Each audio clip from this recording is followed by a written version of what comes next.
Islam actuel. On peut croire que notre difficulté à comprendre le Coran aujourd'hui, elle est particulière à notre époque. Or, en vérité, de toutes les époques, la difficulté ou l'éloignement du Coran, c'était la règle générale. Les gens se sont éloignés pour plein de raisons, des rumeurs, des blocages, des incompréhensions, etc., etc. Et c'est ce que Allah subhanahu wa ta'ala nous rappelle dans cette ayah. وقال رسول يا ربي إن قومي اتخذوا هذا القرآن مهجورا. Et le messager a dit, Seigneur, mon peuple a vraiment pris ce Coran pour quelque chose de délaissé, de périmé, d'obsolète, de dépassé. Et c'est un petit peu ce qui nous arrive aujourd'hui pour plein de raisons. La première raison, c'est vous avez parlé de contexte, Shaima. On est dans un contexte, quand on va approcher le livre, le Coran, il y a déjà des choses qui se passent en nous. On est suspecté de terrorisme, donc quand je le lis, je suis un petit peu inquiet de retrouver soit des traces de ce terrorisme-là, soit de mal comprendre. Il y a un complexe d'infériorité, puisque je le lis dans un contexte où on n'a pas forcément une bonne image du musulman dont je fais partie. On est dans un contexte de modernité et de post-modernité. Qu'est-ce que c'est ces trucs-là? Eh bien, même si on sait pas forcément les définir, ça structure notre sensibilité, notre compréhension. Et puis, il y a une partie de tradition aussi qui continue de structurer notre sensibilité, notre compréhension. Et tout ça dans un contexte de pression à l'intégration, à une forme de conformisme pour le musulman qui doit accepter sans trop poser de questions ce qui lui est proposé ou imposé dans les différents domaines et sujets de la vie collective. Donc voilà dans quel contexte est-ce qu'aujourd'hui on approche le Coran. On n'est pas dans un contexte neutre, mais dans un contexte un peu sous pression. Dans ce contexte sous pression, il y a des normes collectives dont on n'a pas forcément conscience. C'est que, comme dans beaucoup d'autres domaines, on est encouragé à approcher le Coran en mode freestyle, c'est-à-dire sans règles, sans méthode, sans prudence, et on y va un peu spontanément en écoutant son cœur, son esprit, son opinion personnelle. On est aussi bloqué dans notre approche du Coran parce qu'on se dit, ben, moi je suis pas un ange, donc pour comprendre, ou alors on pourrait dire, je suis pas un prophète, et donc pour comprendre le Coran, ça m'est difficile parce qu'il faudrait être un ange ou un prophète pour le comprendre. Eh bien non, parce que le Coran n'est pas révélé pour les anges, mais pour l'être humain. Et il n'est même pas révélé pour les prophètes en tant que prophète, il est révélé pour que les prophètes le transmettent à l'ensemble des êtres humains dont ils font partie. C'est parce que je suis un être humain imparfait et pas un ange parfait que j'ai besoin de me parfaire, de progresser, de me purifier, de m'améliorer grâce au contact de la sagesse du Coran. Troisième façon de s'éloigner aujourd'hui, c'est qu'on a tendance à rechercher et à limiter le Coran à n'être qu'une sorte de vaccin contre le terrorisme. Le Coran est beaucoup plus riche que le simple vaccin contre le terrorisme. Il n'est pas là simplement pour dire, euh, ce- pour essayer de convaincre quelqu'un de radical qu'il n'est pas bon de commettre des injustices. Il est porteur d'une sagesse beaucoup plus riche, beaucoup plus grande que celle qui serait seulement destinée à quelqu'un qui aurait pété les plombs et voudrait commettre des attentats. Autrement dit, le Coran s'adresse, là encore, à l'humanité et pas simplement à une petite minorité de quelques personnes terroristes qui ont besoin de sagesse. Quatrième façon de s'éloigner du Coran aujourd'hui, c'est qu'on le traite, on l'aborde de façon très scolaire. On n'est pas conscient qu'en fait, la finalité du Coran, c'est de réformer la personne que je suis et de réformer la société et la civilisation humaine à laquelle nous participons tous. Et donc, le Coran est là pour participer à cette réforme concrète et pas simplement pour être abordé comme un sujet théorique comme un autre. Quatrième façon de s'éloigner du Coran, c'est de le porter comme un âne, comme un hamar, comme nous dit précisément le Coran. C'est quoi le porter comme un hamar? C'est ce que nous faisons tous les jours joyeusement. En fait, l'âne, quand il porte quelque chose, il ne distingue pas la valeur de ce qu'il porte, si ce n'est qu'il distingue, la seule chose qu'il distingue, c'est ce qui est lourd ou léger. C'est ça son critère de raisonnement. Soit ça fait 10 kilos, soit ça fait 100 kilos. Et selon le poids, ben, il va sentir plus ou moins dérangé, plus ou moins abattu, etc. Mais le contenu de ce qui lui est mis, de la charge qu'il a, eh bien, il n'arrive pas à évaluer sa pertinence, il n'arrive pas à profiter des bienfaits de ce qu'il porte. Et c'est pour ça que Allah subhanahu wa ta'ala nous a rappelé la nécessité, le devoir de ne jamais faire comme des peuples qui nous ont précédés, qui ont pris leur révélation comme un âne, c'est-à-dire comme un animal qui ne fait que porter et supporter le poids sans profiter du contenu, sans profiter de la sagesse qu'il contient. Et c'est la meilleure façon de passer à côté de la sagesse révélée. L'autre façon de passer à côté du Coran, c'est de traiter le Coran, et on pourrait presque dire de traiter Dieu, de prendre Dieu un peu comme un fantôme, et qu'Allah nous préserve de cette image et de ce rapport à Dieu, et prendre le Coran un peu comme une maison hantée dans laquelle on peut trouver plein de fantômes qui nous font peur. Donc on ne va pas s'approcher d'une maison hantée parce qu'on en a peur. Et c'est un peu comme ça qu'on traite le Coran quand on a peur de trop bien le comprendre. On a peur de rentrer dans le détail, on a peur de le fréquenter, parce qu'on a peur qu'il y ait quelque chose comme un fantôme qui nous dérange, voilà, il y a une peur qui nous dissuade de devenir trop familier, trop amis avec ce livre. L'autre façon de s'en éloigner, c'est tout au contraire, aborder le Coran comme si on faisait ses courses. Et donc, je rentre dans un magasin, dans le Coran, je fais mes courses. Ça j'aime pas, ça j'aime pas, ça j'aime pas. Et je prends tout ce que j'aime et je rejette tout ce que j'aime pas. C'est un rapport très individualiste qui fait trop confiance au cœur et à l'opinion personnelle, sachant que le cœur, s'il n'est pas purifié, n'est pas un moyen de bien discerner ce qui est bon et mauvais pour moi et pour l'être humain.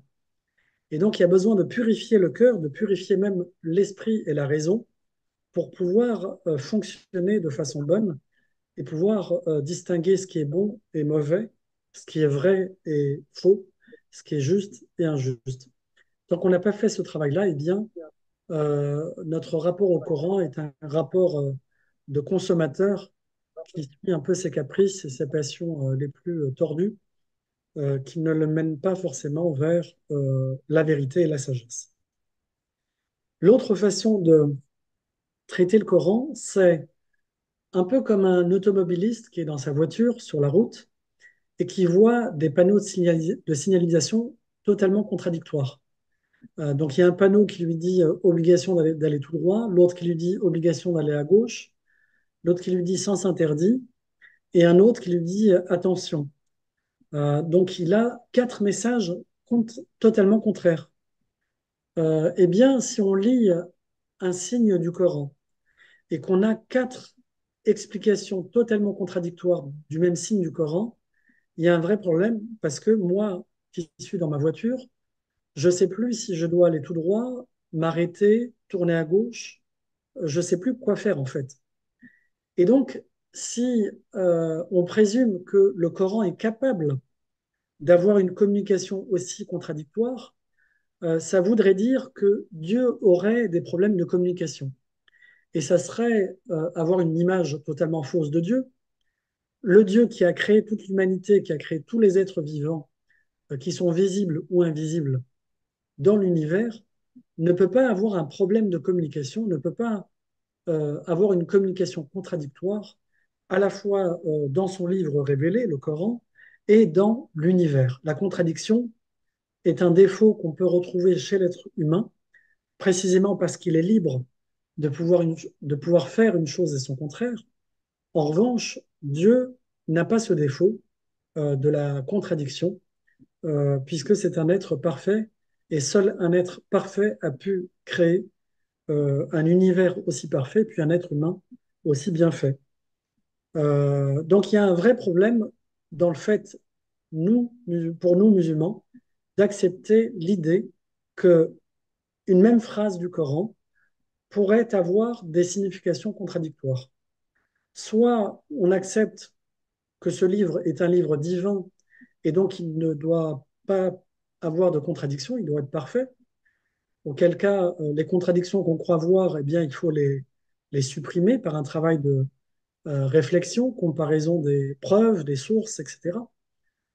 Soit, eh bien, ce livre n'est pas un livre révélé, auquel cas on devrait le mettre de côté et suivre et tracer sa route et suivre autre chose. Mais on ne peut pas faire une chose et son contraire, faire comme si ce livre était un livre révélé par Dieu et accepter que des phrases, des signes du Coran soient contradictoires.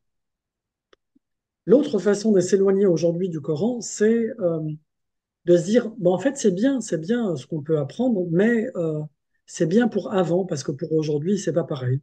Autrement dit, c'est de l'histoire ancienne. C'est pas quelque chose de valide pour nous aujourd'hui.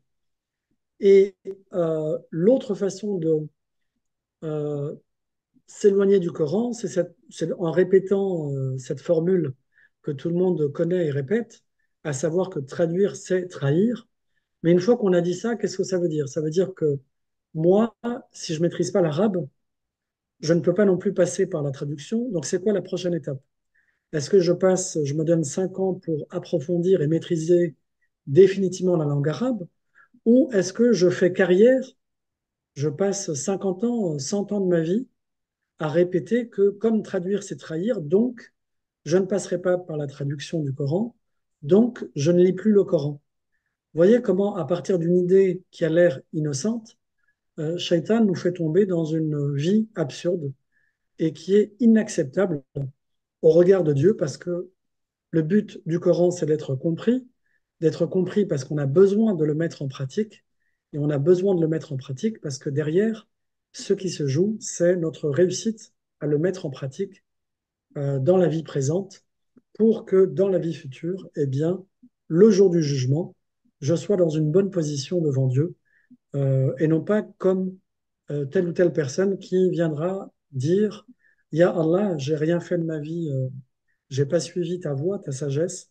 Pourquoi? Parce que ben, j'ai pas eu de révélation ou alors je ne maîtrisais pas la langue de la révélation. C'est une excuse qui est parfaitement inacceptable le jour du jugement.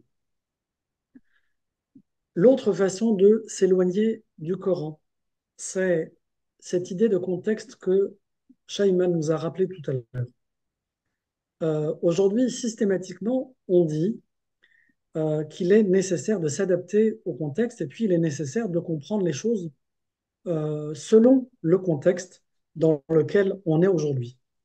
Eh bien, cette façon de penser qui a quelque chose de vrai, en partie, est aussi quelque chose qui nous met dans une pente complètement erronée, qui nous fait complètement basculer vers une erreur de jugement. Pourquoi? Parce qu'en fait, c'est qui le contexte qui me dit de comprendre tel ou tel passage du Coran de telle manière? Si le Coran s'exprime, par exemple, dans un signe, dans une ayah, sur un sujet donné, si j'ai besoin de sortir du Coran, d'aller dans un contexte extérieur et dans le contexte d'aujourd'hui pour comprendre ce qu'il est en train de dire, ça veut dire que l'infaillibilité n'est plus dans le Coran, mais en dehors, elle est dans le contexte. Or, le contexte, Le contexte, c'est tout et n'importe quoi. C'est vous, c'est moi, c'est tout le monde. Il y a autant de contextes que d'individus sur Terre.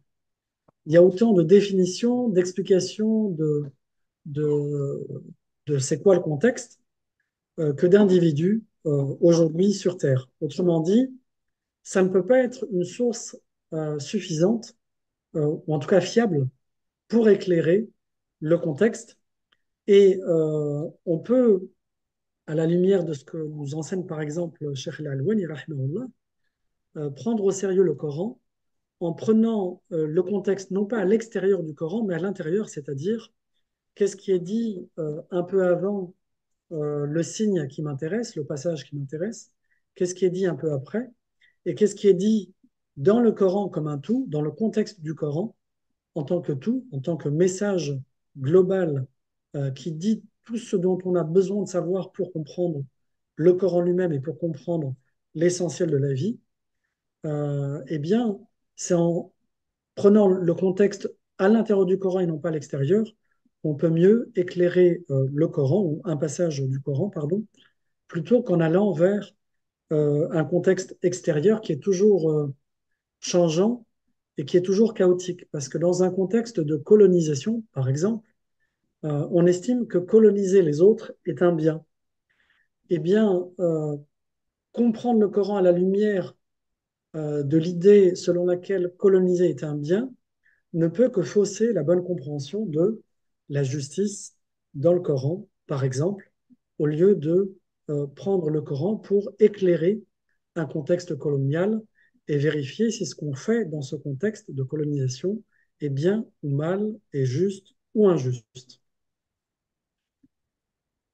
L'autre façon, elle est liée à la précédente, de se planter dans notre rapport au Coran, c'est finalement de comprendre le Coran selon l'époque. Et c'est finalement prendre l'époque comme le conducteur, comme le chef, et le Coran comme la remorque qui va suivre et justifier systématiquement ce que dit l'époque.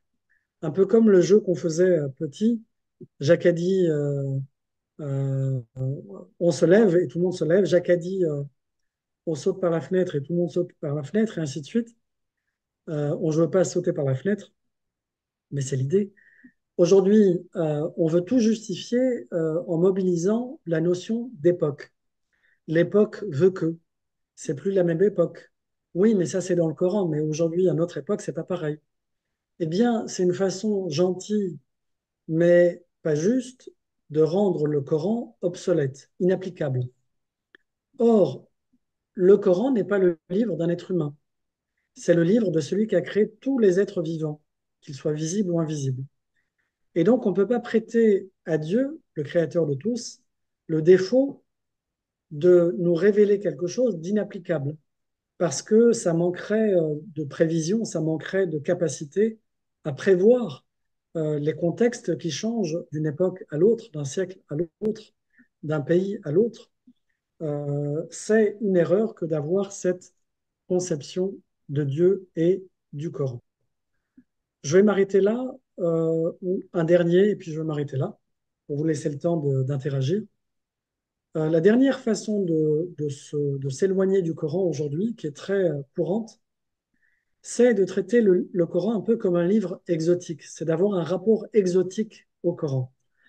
Par exemple, euh, j'ai en mémoire quelqu'un qui est allé chercher une traduction, alors c'était pas le Coran exactement, c'est une traduction de la vie du prophète alayhi salatu wassalam, faite par un juif en Ouzbékistan dans la langue ouzbek, je ne sais pas comment on appelle la langue ouzbek.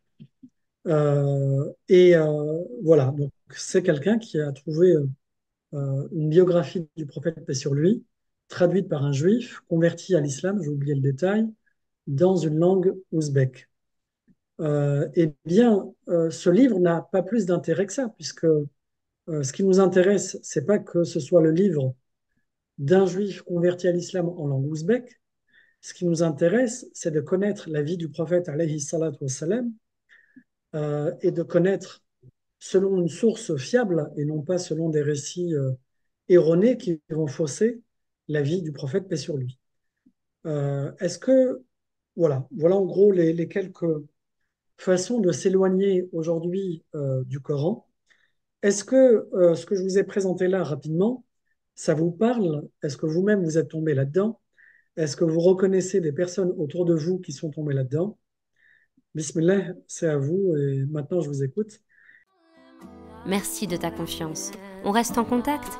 Tu veux accéder à plus de ressources pertinentes et participer au projet? Rends-toi sur islamactuel.org et Facebook, Instagram, YouTube et les plateformes de podcast. Merci et à bientôt. Salam.